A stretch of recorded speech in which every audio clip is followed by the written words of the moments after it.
Hello, welcome to another edition of TAINA Talks. My name is Sutton and I'm the tax SME here at TAINA. Today we wanted to commemorate 10 years of the Foreign Account Tax Compliant Act, or FATCA. TAINA Talks is our new series of articles and podcasts where we speak with industry thought leaders and professionals. Together, we'll explore how industry cooperation, engagement, and feedback can lead to comprehensive insights, and we hope also solves persisting industry challenges. FATCA was signed into law in 2010 as part of the Hiring Incentives to Restore Employment Hire Act.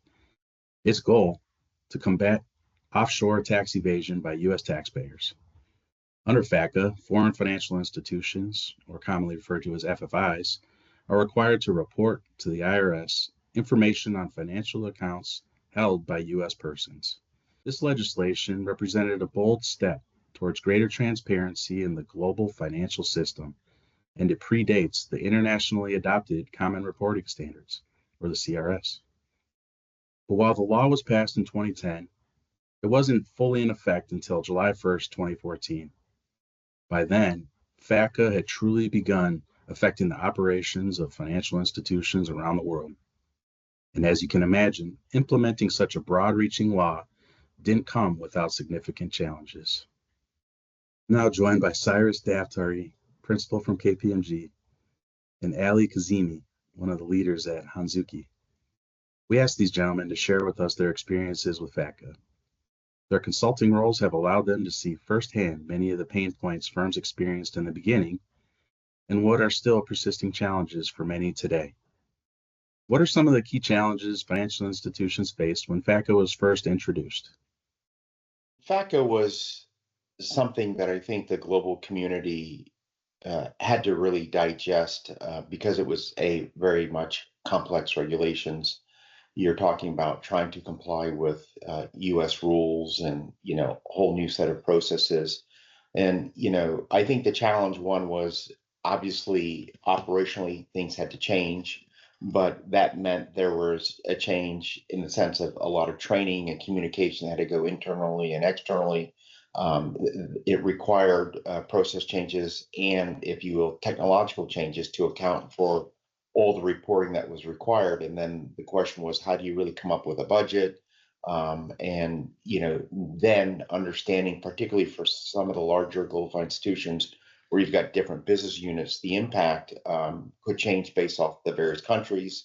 And then, of course, how you manage it. Do you have regional ROs and how do you manage the risk? So really, it was a big ask, from a people, process, and technology perspective, and it was something I think that was clearly much harder than the QI regime that a lot of financial institutions, went through.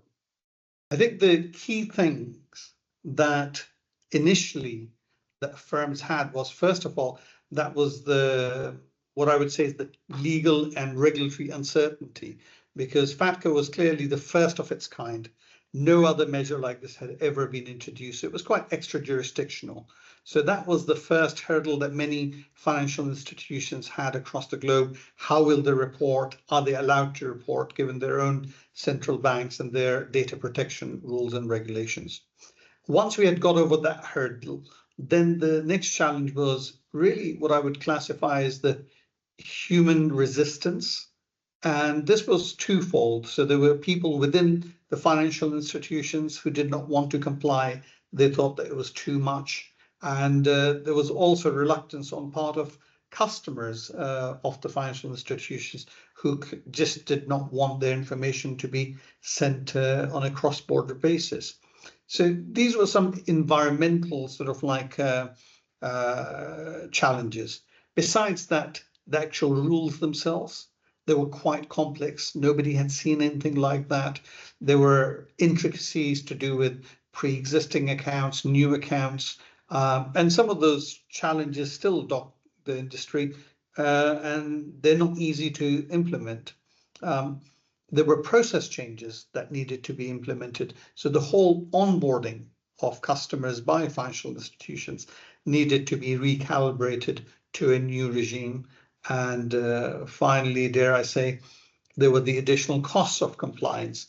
And I think that was when you haven't budgeted for things and all of a sudden you have a big program that you need to put in place. So these were some of the key challenges right at the outset, whatever, a decade ago. Sure, that makes sense.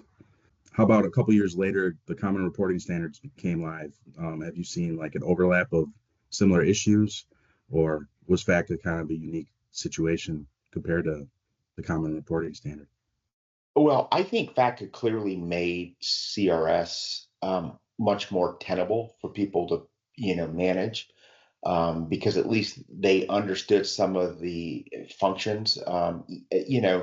We had weird, if you have vernaculars where, let's talk about a self-cert. You had a self-cert for FATCA purposes, you had a self-cert for CRS purposes, but they weren't exactly the same self-cert. So, some people created combined self-certs and things like that. But I do think FATCA made trying to implement CRS a little easier. Of course, you didn't have any withholding implication with CRS, really much more a reporting regime. I mean, although FATCA was always labeled as a reporting regime, that's what the IRS always touted, that we want to have better reporting. CRS clearly had that. But I do think CRS created some challenges as well for firms. One of the things we did see, though, is we saw some people leverage the CRS opportunity to kind of revisit what they did with FATCA and iron out, I think, some kinks that they, may have known existed or realized as you go to operationalize something that existed. And so I do think CRS, again, it was very complicated. I'm not minimizing what the effort was, but I think it was something much more manageable, just given the FATCA framework and what people had been through. And, they were able to manage, if you will, the due diligence versus the reporting, I think much easier, in a much easier manner. Okay, so FATCA started 10 years ago. The enforcement maybe was slow to start, but since its introduction, how have you seen FATCA enforcement evolve? And kind of a little caveat to that, how much has international cooperation played a role in that enforcement? From an enforcement perspective, you're right. I think the first few years, everyone was really recognizing that it takes time to, put in the appropriate systems and change management to make things work. We know that typically it's at least 18 months to 2 years just to get the systems right. And then, of course, you've got to operationalize it, and you've got to condition whether it's the front office or the back office on how to manage all the changes. So I do think that, the IRS and other governments, when it came to CRS, were really giving financial institutions time to get it implemented. But obviously enforcement, has started. We've seen more enforcement over the past few years, right? The enforcements have started with inquiries, or when you look at Cayman, they wanted more information, for example, around nil reports. We know, for example, Bermuda, you have to submit your policies and procedures as a part of your filings. And those then, of course, led to, inquiries and further audits. So we know around the globe that there have been inquiries from the various jurisdictions just to make sure enforcement's there. And, in a way, that's good, because then people realize they've spent a lot of money, and financial institutions have quantified what they spend. And they've always asked, what is the return on that spend? But I do think governments are obviously starting to look at the enforcement, and we're clearly seeing the IRS do the same thing on their end, making sure that they're looking at people's compliance around FATCA. And so, the enforcement has come. But to your point, I do think that the governments were sympathetic, because they had to obviously allow each of the financial institutions to operationalize the regulations and get it properly implemented. And frankly, on the government side, they were receiving a lot of information too, right? They had to really learn how to ingest this information and really make sure that they could come up with meaningful inquiries, because they obviously didn't want to knock on doors and start making inquiries when the data was in front of them. But so we're seeing more and more inquiries around the globe around compliance, but I think it's to be expected, and I think the pace that it's come at has been reasonable, just to make sure people got it right. Sure, I think the point, to your point, the initial approach by tax authorities was to take a light touch approach, which was to educate and help and support financial institutions to become compliant. What we've seen, or we were seeing just before the sort of like the COVID lockdowns, was that was turning towards more of a inspection regime now. So they were expecting financial institutions to have adopted the new measures and comply with them. Then everything obviously was suspended for the next 2-3 years. And what we've seen in the last couple of years is the audit programs have really stepped up. So you're getting tax authorities across the globe in jurisdictions such as obviously the United Kingdom, where I'm sitting from today, Singapore, Hong Kong, Canada, Luxembourg. Each of these jurisdictions, I have been supporting financial institutions to meet with the growing audit requirements and how to manage those audit programs. The other enforcement action, as you sort of like rightly pointed out, is there is now a new set of legislation that has come into play. These are domestic pieces of legislation, perhaps driven by wider AML, KYC, financial crime considerations, but you've seen jurisdictions such as the Cayman Islands who have now regulations that specifically explicitly mention penalties for non-compliance, including criminal liability. So they will impose penalties, and which include fines and even imprisonment of certain officers. So you can see there's a real shift in what financial institutions need to comply. Another jurisdictions where I'm doing quite a lot of work is in the United Arab Emirates, where you've got a fine, say, of 1,000 dirhams. That's about £200 or 250 USD that is imposed on the financial institution for each new account that basically is opened without obtaining valid self-cert, and or where there's been a failure by the FI to validate such self-certification. Now you can imagine from a documentation perspective, I mean, I've seen many people send out the forms, but they don't have any validation process in place. They don't know how to validate. So for a bank which has got, say, for example, 1 million accounts, and there's a 20% documentation failure rate, that would give rise to about a £40 million fine or $50 million fine. So these costs can really escalate very, very quickly. So I think that's kind of brought it home to many financial institutions that they need to take this seriously. I think the other challenge of the evolution side of things has been the new set of rules. So you've now got CRS 2.0. So it's already in the mind of the OECD to basically implement new data sets that weren't there before and to incorporate them into the reporting. Additionally, you've had within, say, for example, the FATCA side of things, the US has introduced new rules around TIN. So what you are seeing is the goalposts are shifting. You mentioned why it's important to maintain compliance just because of the penalties. So why do you think that there are still financial institutions that aren't fully compliant with FATCA? Well, first of all, many financial institutions never became compliant. So, or they didn't interpret the requirements properly. So they've been continuously not compliant. But even those institutions that did become compliant, I mean, this legislation is now nearly over a decade old. So there's naturally a compliance drift whereby, any systems of internal controls over time, those controls weaken. And you've seen sort of like staff movements. So there's all these type of things. And quite often these things weren't bedded down in the form of proper policy and procedures. So what happens is each person is doing, it's like, Chinese whispers, whereby you just follow what the last person has done without really understanding why these things were done. So there's that overall general passage of time and compliance drift that comes with it. I would say the other thing is we reached a point whereby shortly after FATCA with the CRS implementation, we had already reached a level of what I would say is, fatigue in terms of compliance regimes and spending money. Because what you have to look at is it wasn't just FATCA and CRS, then came things like MDR and DAX 6 and BEPS and ATED. So you've had a whole raft of legislation affecting financial institutions. And therefore, the budgets just weren't there. So that resource constraint, I think, has played to the non-compliance. And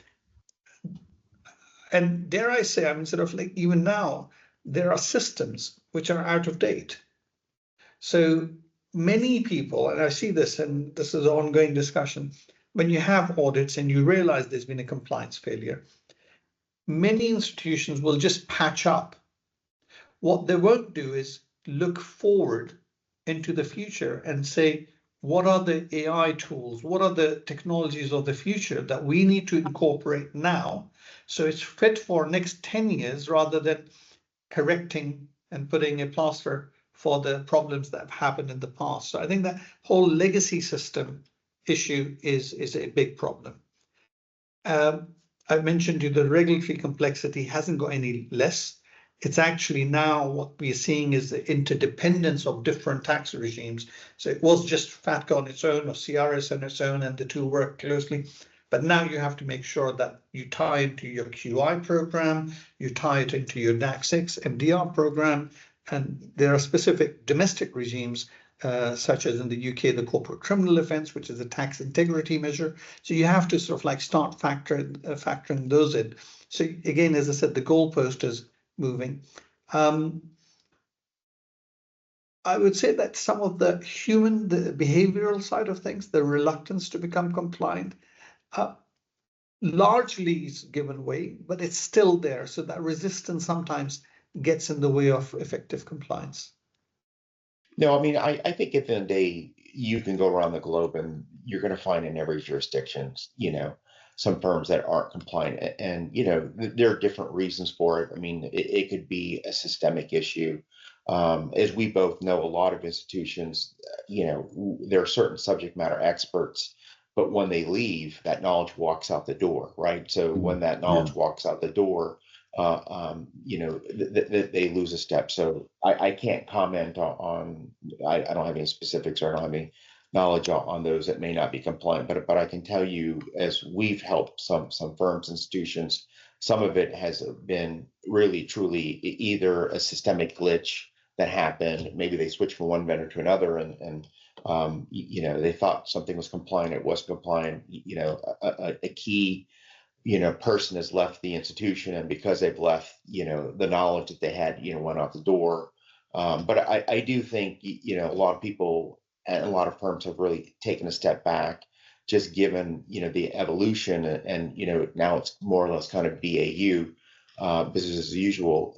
I think people have taken a step back and say, we ought to do our own checks, right? It's like the internal audit function, right? So, to the degree that the large institutions have that, they can go in and say, are we being compliant? We've got a regulatory obligation. Obviously, that's not necessarily true for funds where they don't have that type of an infrastructure. But again, they're relying on somebody to help them. So, hopefully, if there are some hiccups along the way, that they're hiccups that can be explained. I really think that given the evolution of FATCA, CRS, and now we're going to have CARF, I do think that, firms have to have these processes in place. It's not a nice to have. It is really a must have. And, there, like I said, there are always going to be some kinks.